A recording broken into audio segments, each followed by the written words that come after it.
broadcasting from the depths of outer space. Hello, I'm alive. I don't know what's going on. Fascinating. Damn you all to hell! This is the Sci-Fi Podcast. Hello and welcome to this week's episode of the Solo One Sci-Fi Podcast. And from New Jersey we have Tom, and from Portsmouth we have Gordon. And hello. I'm from London. You're from London.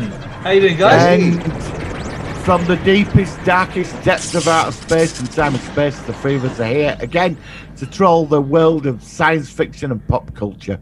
Are we like sort of like Cyberdyne? We're kind of like come from the future to sort of come back to 2021 just to sort of piss people off, or is it? I don't know What you mean? We come from some really shit post-apocalyptic? Yeah. We come back to make the world, the future, even worse than it is already. No, God, if I came from a shit post-apocalyptic future, I wouldn't come back to 2021. I'd have gone back to 1988, mate. That's what I'd have like gone back to. 1997 or something. Yeah, definitely. Yeah, I'm not sure what year I choose, but yeah, maybe not 2021. All right, guys, nice to have you both on. We just to let people who follow us know, we're going to do things slightly different this week. We're going to do the subject first, and then we're going to do the news afterwards. Tom said this to me, and I think that I agree that basically, you know, when people check out the show, they want to see what the subject is in the thumbnail. So we're going to talk about all the news, although there's not much that I've seen my end, after we've done the actual subject, if that's okay with you guys. So shall we go straight into it, unless there's anything else you want to go in for actually go into it? Martin? What is this week's subject? Yeah, 2010, the year we made contact. Oh, right, yeah, right. Mind mode on. I'm on now. Okay, he switched on. He's tuned into FM. Brilliant. Okay, so basically, let's get the jingle and then we'll go for it. Here we It's the Solar Sci-Fi focus of the week.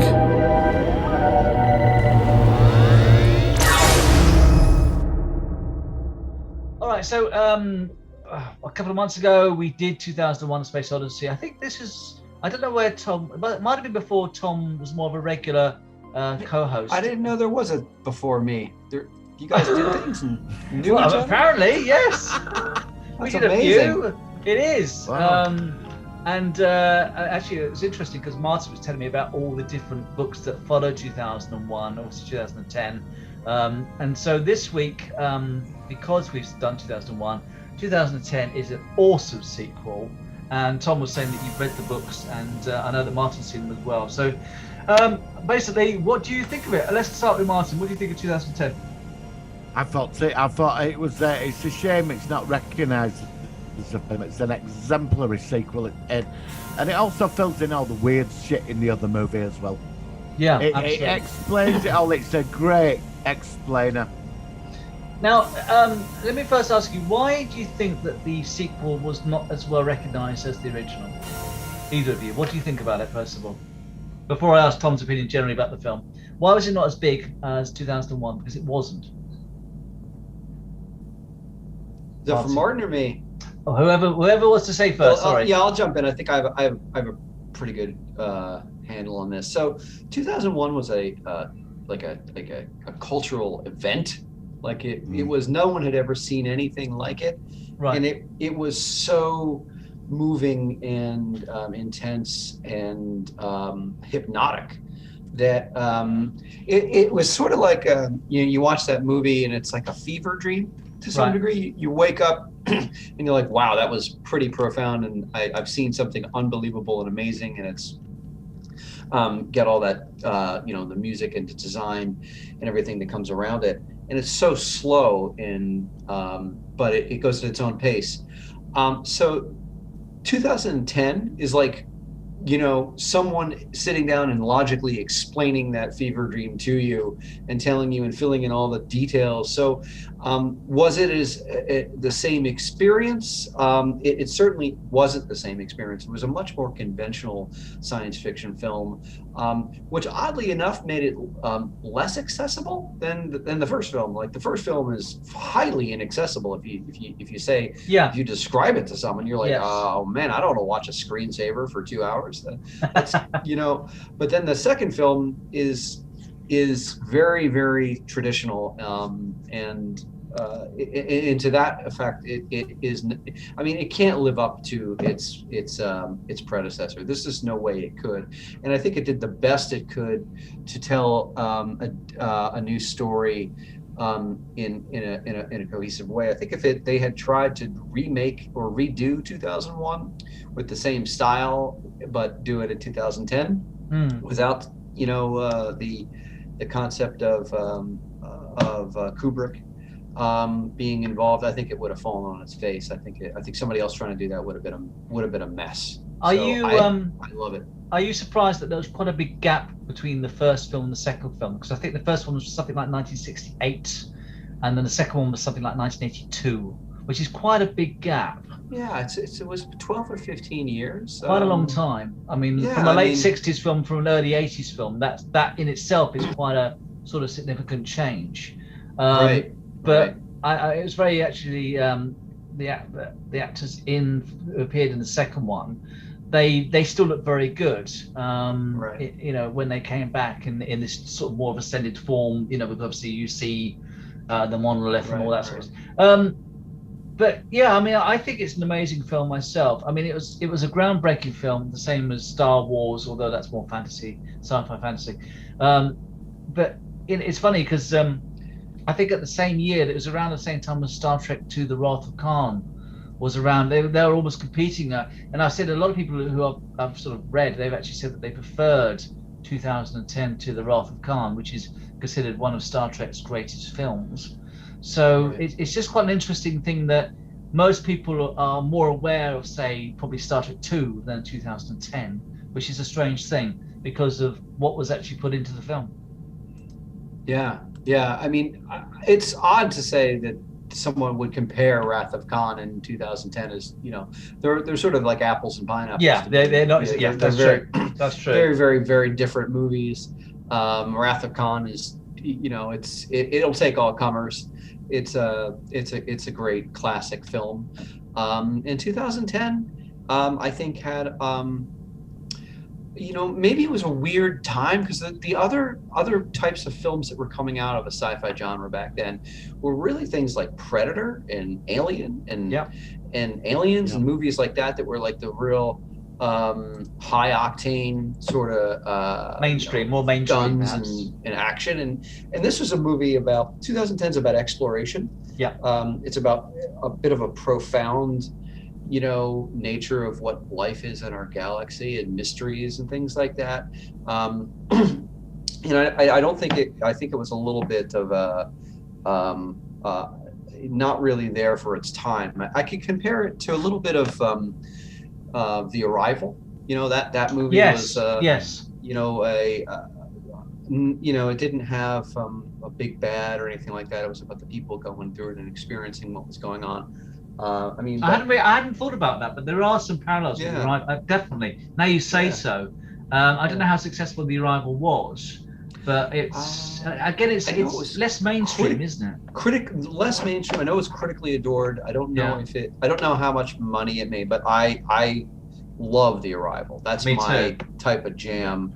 I just think it was a beautiful. It's the defining film it's one of the defining movies of the decade, isn't it? The Arrival. I agree. And I've only ever seen The Arrival once. I need to see it again actually, but I did enjoy it. But sometimes you watch a film on the subsequent viewing and you actually get more out of it. For instance, they bring Denis Villeneuve, put him on the map more or less. Right. After that, he did Blade Runner and then Dune. So it's Tom's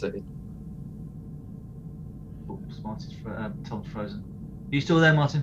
Yeah, I'm still here. Yeah, Tom's frozen for a second. Yes, well, let's see if he connects in a second. But I mean, it's funny with 2010 because I don't know if it was that successful a film either. The problem with Paul 2010 is a masterpiece of a movie, but after the 2001.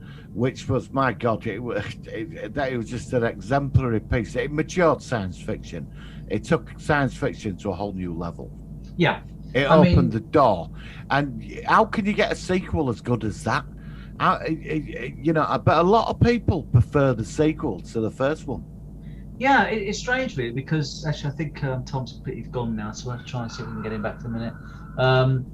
I'll send him another invite.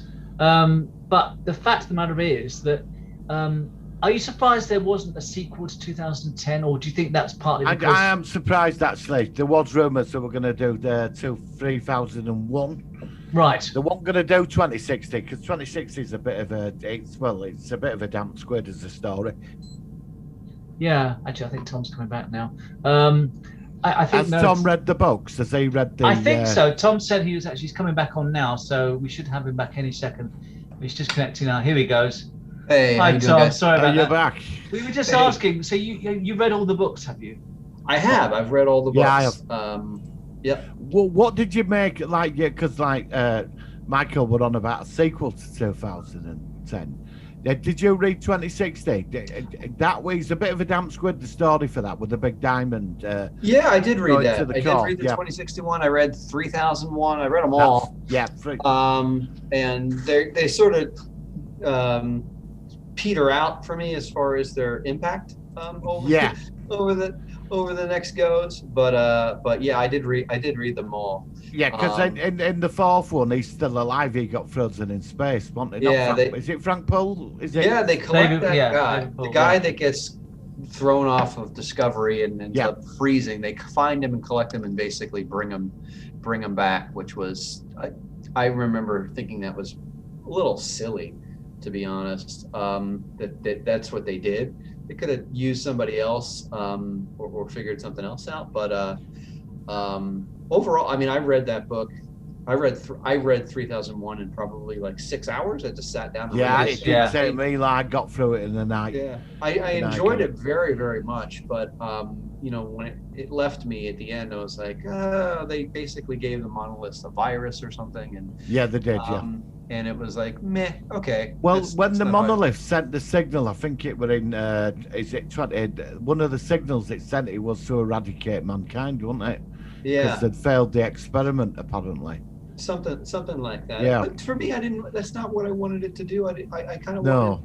wanted the end of it to be a transformation of us and our place in the universe, which is what I got after 2010. I was like, that left me feeling like we moved into a new transformed solar system with Jupiter as a new It's sun. a sort of sun, and it sort of has an effect on humanity. Plus this, I think is it Europa they were supposed to stay away from, the actual message? Yeah, all these worlds are yours except Except Europa. Yeah. I mean, I've not actually read the books. Were the two movie adaptations of the respective films quite close to the books in their content? Well, the aliens in the later books, they've moved on, and it's just the monolith running the show, from what I remember reading. Yeah. They've either died out or gone to an even higher plane of existence. They've moved on, but the experiment's still continuing. Right. That's what I remember reading. But then they've on the moon in the fourth book, they had a bunker with all the deadliest weapons mankind had ever created. Right. There were no more wars than that. But they had this virus there. It was so dangerous for a computer. They uploaded it into a monolith, and it shut the whole network down. Yeah. I actually would be fascinated to see some new either TV or movie adaptation of the entire series. I could see the third book being made for TV. Right. I could see, because that was about these greedy people that crash on this planet with Floyd, because he's still alive because of the radiation. He hadn't aged. Right. And there's some of a big diamond that's going into the centre of Europa to create a core or something. And this like greedy billionaire who's got a space yacht, he wants it. It's something neat. like that. From what you don't get to see them that live on that planet, them you hear about them, but you never see them. That evolved life. You remember the end of 2010? See them huts. Yeah, and I think 2061. They do reference sort of primitive creatures of some sort, but not. It's not like a profound. They're more like little, otters or something. It's not anything profound. In the film, Dan, they built a hut or something at the end. When you see the monolith and the music kicks Oh, in. do they? Oh, I didn't see I that. don't Yeah, see at the end of huts. 2010. Yeah, there's like some yeah. huts in there. Yeah, and that's kind of it. That's what you see in 2061. It's like these little guys. that What live in scene is there. that? Because I've seen 2010 a lot of times. I don't remember seeing The very end huts. when they pan over Europa and the stars in the sky and they have the monolith sitting there in the swamp. Right. Martin saying is that there's huts visible. I I've don't not seen that. I don't remember seeing that myself. I mean, maybe I've just not spotted it. Maybe. Hey, Go on. did you guys talk about my Wi-Fi phased out? Did you talk about the cast of 2010 at all? I was about to bring that up. No, I mean, not yet. No, not yet. Oh Yeah. yeah. Let's Because talk the about cast was, I mean, obviously had Roy Scheider, who was really good. Yeah, excellent. Helen Mirren was the Russian. Yep. And I thought okay, Tom, you brought this up. What did John you think Lithgow. of the cast? John Lithgow, yes.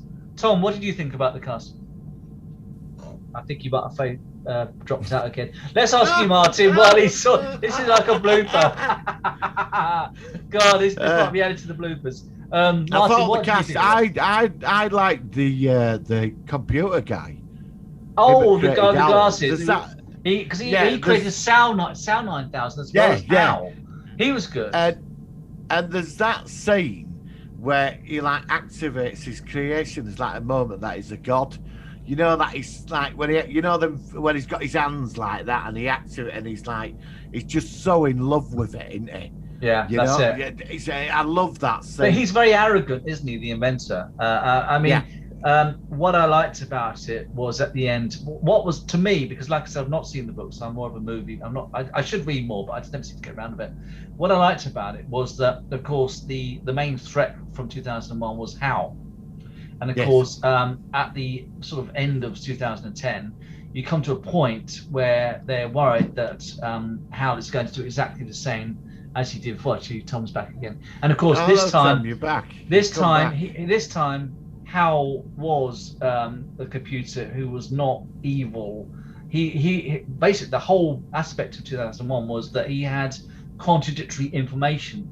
And he didn't quite know what to do, and this is why he went to this weird tangent. And what I liked about 2010 was that he had there's a possibility of a similar malfunction, but of course in that film he wasn't. He sort of said to the science that his inventor, go, he can continue with the mission, and I just like that. I just like the way that the fact is that you looked at the first film and you realised that it went crazy because of contradictory information. I just thought it was very well done. I have to ask a question to you both. What's that? Go. Did you jump at the scene when is it Floyd Dave Bowman's when Hal says to Roy Scheider, look Turn behind around. you. Oh my You God! jump. Yes. Even now, I still jump. Every time I prepare myself, and it gets me every time. And he just turns around. Yeah, that was Dr. freaky. Floyd, can Yeah. you look behind you? And he's just stood there, Dave Bowman. That just first time I saw that, I jumped out of my chair. Did you? Both? Yeah, I did, and he didn't look any That's different. terrific. The actor hadn't aged much at all from 1968, and he was back, and of Yeah, course yeah. he was like not ascended, but he was just more sort of not just Dave Bowman. Yeah, But that's- I just love that. I thought that was so clever. Did you like the scene Terrific. where his spirit went to? Well, he's whatever he was. He went to Earth and he was coming in his mother's hair and all that. Yeah, that was Yeah. neat. It was thought- like a I mean, probe, wasn't it? It was like a probe Yeah. or something. Yeah, they had like and I liked the way they modulated his voice. So it Oh, was in the clearly- because Yeah. she's like looking at the TV or something, and then you Yeah, hear this yeah. voice, and it's sort of like they muck about with a flanger on. Yeah, it was yeah. really neat how they I did that. think Roy Scheider, what he did, like the first Dr. Floyd in the first one, the people were quite cold in the first movie. There wasn't a lot of feeling, were they? It were all quite Yeah, it was more just getting on with it. antiseptic. Yeah. Even on that space station at the beginning, everybody, and there were no emotion or warmth. But in this film, Roy Scheider, he really brought, like, he gave Dr. Yeah. Floyd that personality in this, that he was Right. a person. Right, and I think they also brought that to the rest of the crew. Yeah. when the guy that John Lithgow befriends, the Russian guy, Yes. Yeah. and he gets blown away like by the monolith. He's out on a probe, and it basically kills him. you could see how affected everybody is by that, even though that they were technically rivals, and how they came together overall and whatnot. I thought that was really Actually, good. The cast is incredible. This actually, we're going to go on a little bit in the news, but I will say very briefly that this element of in space with the Russians and of course the USA is the same as For All Mankind. There are some parallels, especially after seeing this series, which I know Tom Martin's not seen yet. So I have started this. Yeah, we're going to talk about that in a minute. But yeah, I just wanted to say that there is a parallel between that and the way I've seen it with that respective series as well. Yeah, it certainly is a classic. And it just makes me, I think it would have been, I mean, do you remember like Star Trek the Motion Picture? It had a similar, more sci-fi based story, wasn't it? A lot of people, Star Trek the Motion Picture, I think has gone up in estimation compared to when it was first, but it's quite a proper sci-fi series with Vija and everything. And I think it was partly inspired from 2001.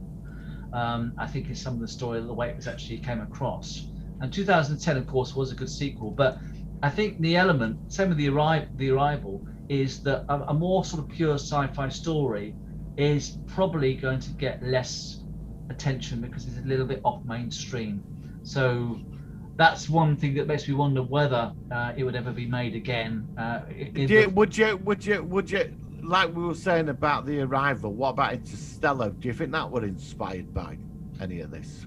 If you're asking me, yeah, I could see that. What about you, Tom? What do you think about it? Yeah, I do agree. I do think that if you had to put a movie like Interstellar into a bucket, it is in that sort of 2001 like mystical space stuff in 2001.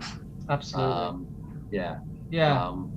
But it's certainly interesting how, like I said, for a film with such a big gap, I think he did very, very well. I'm still surprised, like I've already said, that 3010, whatever it was going to be, has never been made. I don't think the book was done till a few years later.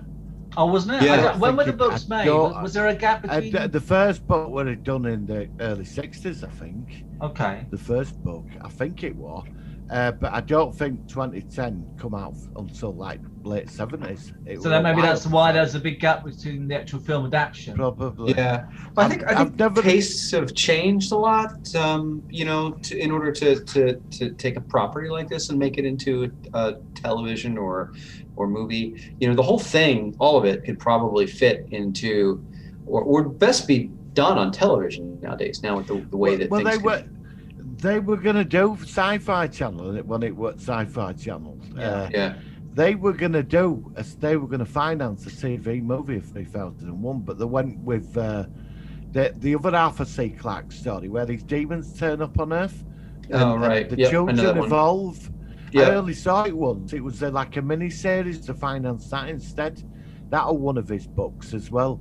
I've never read the books to that, but I did see the mini-series. Has anything from Arthur C. Clarke really been beyond 2001 successfully and enthusiastically adapted? Not that I'm aware of. That mini-series? No, I don't think so. Yeah, because well, he had the series in the 70s, Arthur C. Clarke's Mysterious World. I remember that. Right. Yeah, right. But could you? It'd be pretty cool to imagine, like, not. Like the events in the world of 2001, like made into a new like a new series where kind of like what was it, Lovecraft Country, where it's sort of themes from there. So you don't literally take everything that happened in each and every book, but you sort of take the world that it builds, because it should kind of build a new world around. I read these Rama series of books. They've been up for adaptation for years, but they've never been done. Yeah, and I'm a big fan of Rama series. Yeah, those are good. Those get really long. There's probably like 5,000 pages of Rama series material that they did, and at the end of the day, I think, what was the conclusion of that was like God doing an experiment or something to the it's the ship that comes in. It's basically Michael, it's this ship that comes into the solar system, right? And they got to send a mission out. At first one, the ship's ginormous. It's like a world ship inside. And then I think there's another ship comes after that one when it leaves the solar system, and it's about the people that get on board. And there's life forms aboard. I've read it in years, but it's a really good. Sounds interesting. Sounds like a good concept. Yeah, it's very. Imagine if like in the voyage home, like that big thing that ship comes up. Oh, the cylinder, the probe, probe. Yeah, it's shaped sort of like that. If you can imagine it, but it's a spinning cylinder, so it's got gravity on the inside. Right. It absolutely inspired me.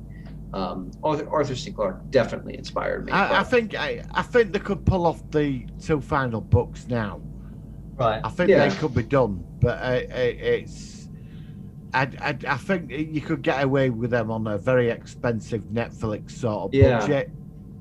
Right. But like you said, the first 2 movies, like the first one is a masterpiece. But a lot of people don't like the first movie as well. But yeah, I mean, they can. Yeah. So let me say one thing. So the books, like the book 2001, which was written in parallel with the film, it is not a fever dream of a book. You're not like reading it like poetry and limericks and stuff. Like it's not like you're imagining the film in your head. It's a traditionally written film. Book, right. And it's got and it's kind of explaining what's going on, and it explains what's happening with the apes, blah blah blah. It's not an enigma or in any way confusing. It tells you what's happening. Yeah, and the same thing for 2010. So that really is the books, the source material is clear. I think Tom's gone again. Oh dear, don't mean that. But yeah, I think it is. Like I said, it's quite sort of clear as to how the movies were influenced by the books. So maybe how certain books are much harder to adapt into a sort of film-based project. How many films follow? How many screenplays follow the actual book? It's very few. I don't know. I was going to say, if it's any, there's a lot of films. There's a lot of films that they take aspects of the book out. Yeah, but they don't follow it totally. They put their own spin into it, don't they? Well, I mean, like I said, I think there is definitely a window to remake the 2001 series of books and actually finish it. I'd love to see some adaptation where it's actually there. Well, it is funny. I mean, there is a couple of flaws in it because, like, apparently, Dave Bowman travels through that warp thing. Yeah. But then when they send a radio frequency, it works at rules of the universe that it takes thousands of years for a radio signal from the monolith to get to this computer. Yeah, it don't make sense. Why wouldn't it send a signal through the warp thing? And then it decides to get rid of human race, In most sci-fi, there's always some glitch of something where it can be explained. I mean, I watched the episode of Stargate SG-1, the episode where it goes round in a loop. It's like a Groundhog Day episode. Oh, yep. And there's one scene where they try to dial the Stargate to stop it from dialing back in and causing the loop. And later on they say, we can't dial out apart from this set of planets. So I thought, why don't they just dial one of the planets, which they've worked out they can still dial, and then they would have stopped the loop. It's like everything in sci-fi. You can normally, if you're like a nerd like me, you're trying to reason that way. You've got to work out, hang on, if they did that and did that, then it would have worked. So everything, there's probably not one or very few sci-fi adaptations or books or anything where it's pretty much flawless and you can't kind of look at plot holes and ways of getting out of it. It's just the nature of not just science fiction, it's like it in general in TV and stuff like that. So I don't know, it's a strange one. So I don't know if Tom's coming back, so let's just continue with the two of us. But I would say that there definitely are classic films, the first two. I'm glad that 2010 was made. It was certainly an interesting change to the first one, but the continuity of course is perfect. I love seeing the Discovery again, but it was all kind of covered in sulfur and spinning around Jupiter. I love all that as a ship guy. My dad took me to see it. You saw it in cinema properly? Yeah, I'd like to have seen it. In the 70s, my dad took me as a kid. I went to see my dad for a week because I used to go at weekends. And he took me. and he wasn't really into science fiction, but he thought it was a space Star Wars type movie. We Oh, sat there. yeah, he yeah. came out of that Yeah, cinema, and he yeah, was like, yeah. I said, what? I said to him, well, what happened? And he's like, shut up. You know, so Well, you know what I mean? it's funny with science fiction because I've got some people I go on about it, and they just don't get it. They just don't understand. It's just like me in the football and soccer and how I just don't get it. You know, like this week we're going on about some European thing, and and I thought to myself, what okay. Yeah. What the hell? It I don't doesn't affect care. me. I know, and I thought to myself, this is the headline. What about people dying in India and COVID and stuff like that? I mean, to me, it's again, it's just because, like me, with the shutter comes down with soccer, like people do with sci-fi. So, but yeah, to finish off, I want to say it's a very, very good film. I was very surprised about it. My Wi-Fi is back, so Tom's. Let me just see if he can. Is Tom back? He says my Wi-Fi is back. Can you? What's he saying? But if you'd like rather disrupt the pod, no. I'll just say it's okay. It's trying to rejoin. Just give me a second, folks. Trying to rejoin. Have you got any sci-fi news? Well, no, we're going to finish off this now, and let's just wait for. Actually, what we'll do is actually he's back there now. He was there. For I haven't got any news. Yeah, I'd say. I mean, there hasn't been much about. No, well, let's go into the news, which is going to be short, and then we'll see where we go from there. So we'll be right back. Just a second. Hit the jingle. I don't know what I'm talking about tonight. It's like I've had 2 weeks off. I've had 2 weeks off, and I'm completely getting thrown. I've been doing this for a year and a half nearly with you. Right, we'll be right back. Right. Okay. Let's get focused. The show must go on. The show must go on. Here we go. Yes. Right. Working. So the sci-fi News.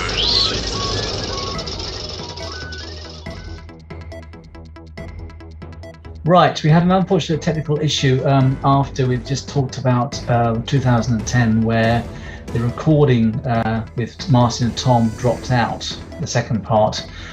So I'm going to sort of finish off sort of quickly, just to say, give a couple of quick things on the news, which might be of interest. First of all, we've heard that Star Trek Strange New Worlds has almost finished making its pilot.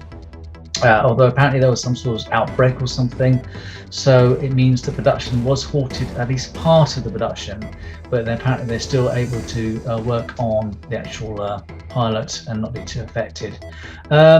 Unfortunately, there's not been a lot of news this week anyway. Generally, it's been quite a quiet week. There's a few things going on in Marvel, which Martin was talking about, but unfortunately we've lost him, so I can't actually confirm any more things about that. But yeah, it's been a quiet week, but like I said, it's all sort of, hopefully we'll get a bit more interesting soon with Picard. A couple of things with Picard. Apparently everyone was excited because Michael Dorn said he was going to be returning to the Star Trek universe, and of course we were thinking that he was going to be on that series, and it turns out that that's not the case. It was something to do with an advert. So Martin and Tom were obviously disappointed about that, although we have heard that LeVar Burton is going to is likely to return to Star Trek in some form, probably as Geordi in Picard again, although he has said that he would only do something like a cameo kind of thing like he did in Voyager. He won't be like a series regular, which, you know, it's a shame, but you can understand that. And that's pretty much it. There's not much going on. It's sort of like a time where production of things is slowly getting back to not normality, but more of a regular kind of thing. But there's a bit of a void. Tom said that he's looking forward to seeing the last For All Mankind, which is released this week. So we're going to say that we're probably going to be releasing that review of that show in the next couple of weeks. Martin still needs to see it as well, so hopefully once he's seen that, we can have a review of that. That's going to be fun. And obviously we'll do that. Next week, we'll probably be reviewing Star Trek, the original series, because it's one of the Star Treks we haven't done. You know, that's not going to be hard to talk about that, because, you know, there's something to talk about in that series. Favourite episodes, and that should be good. And that's pretty much it. So it's very good of Tom and Martin to join me. It's a shame that they're not here for the last part of the show. It happens. I recorded it on Zoom. It was supposed to save it, and I looked at the hard drive and it's not there. So unfortunately, but the main topic has been discussed, and it was a good film. So further to the topic of 2010, and especially its predecessor 2001, this is something funny I came across where somebody has got an orchestra, just the image of the orchestra doing 2001 The Space Odyssey theme. But what somebody else has done is there's this terrible school choir where they couldn't play the song very well, and they've mixed the image and the video together. It's very funny, and I think it's well worth a share. So sorry for the slight change in the end of the show, but we will probably be continuing to have the news after the main focus of the week. I think that works better, especially when we look at the thumbnails and stuff like that. So thank you for joining me. We'll catch you next week on the Solo One Sci-Fi podcast, and live long and prosper. Enjoy this weird musical ending. Bye.